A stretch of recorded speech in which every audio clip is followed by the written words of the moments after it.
All right, welcome back to Ron's Garage. I know it's been a while.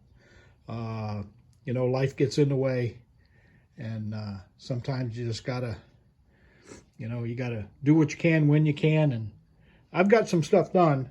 Me and Josh have, and I just haven't had time to film any of it. So let me give you a little update. Radiator hoses and alternator belt are on. Water in the radiator, it's full, it's no leaking. So that's a bonus. Something went right.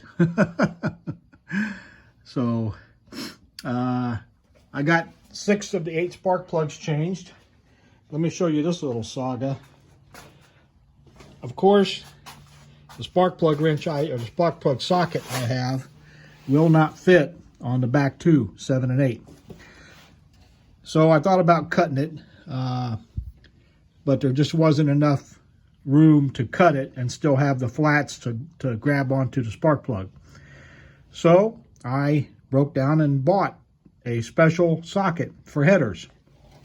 Well, it took the old plug off perfectly and it put the new one on perfectly. I can't get it off.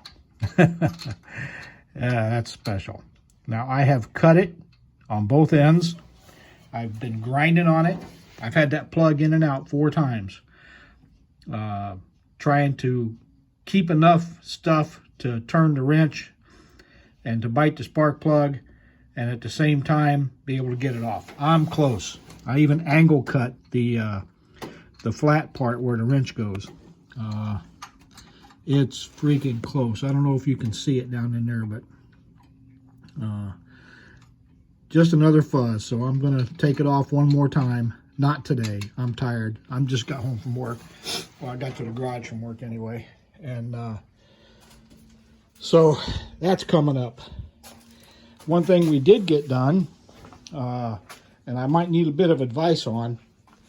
Let me pull these hoses out of here because they're annoying. These are, sorry, I wasn't trying to block you from seeing what was going on. Just trying to use both hands, and it wasn't working so well. So that's tranny cooler hose. I bought transmission cooler lines. I knew they were wrong. I knew they wouldn't fit because nothing will. This is a custom. So I bought these. They're for 60s like Nova. They run down the side of the oil pan. Until I get to right down here at the front of the engine, that's good. That works fine. But I think I said this in another video, the ends that go into the radiator are way smaller than that. That's 5/16. So I'm not going to use the radiator. I'm dinging that up a little bit. I should cover that again. But so Josh and I made this bracket. I'll show it to you. That's the bottom, and that's the top. And this will slide right down in here. And we've already had it in once, so it goes good. But the bottom one will bolt to the bottom of that pan down there, and the sides will bolt to the sides here. And then I'll run the 3/8 hose from this to the transmission cooler lines. That was an issue too. I cannot find, these are steel lines. I cannot find a steel compression fitting that will take a hose barb, 3/8 hose barb. All I can find is brass. And all I could find, even in brass, was on Amazon. And my company does a lot of mechanical work. We've got hydraulic companies, and they couldn't find anything. Now, I don't know. I'm not saying that they don't exist out there, and somebody says, oh, hell, I know where to get them. But I can't. So I ordered the ones from Amazon, but they're brass. And they said they're made to go on steel tubing. I'm sure Rocker Pat would know this, and some of you other guys might too. Is that going to work? Will those brass compression fittings work on a steel tube? the comments, guys did it, and they said it worked fine. So I'm going to give it a shot. If you guys got other ideas, please let me know. Be happy to hear them. But up here, I'm just about to start with the wiring. I know I've said that before, but I actually bought a couple other parts. See that red and black thing right there, the two things on the right? Those are just, you know, jumper points for positive and negative. I bought two through bulkhead points. One stud on this side, one stud on the inside. And I'm going to use those to transfer power into the fuse box and wherever I need it. And I'm just going to replace those with the through bulkheads. And I'll still have the single point out here to tie all the grounds to, or to come off with power up here if I need it. So that'll work fine. I'm just going to replace those with the through bulkhead or firewall fittings, whatever they're called. They're in, they're at home. They just got in today. I'll be doing hopefully some of that by this weekend. Underneath, I've got to change the oil and filter. I've got to do the transmission lines. I got to either buy another dipstick. This one was wobbly when I got it, the oil dipstick. It's kind of bent. I don't know if I can fix that and repaint it, or if I'm going to have to get another one. Don't know yet. Work on that some other time. And then something else I have to do before I can even think about starting this is I got to get the gas tank back in. But before I do that, I need to figure out this trunk latch.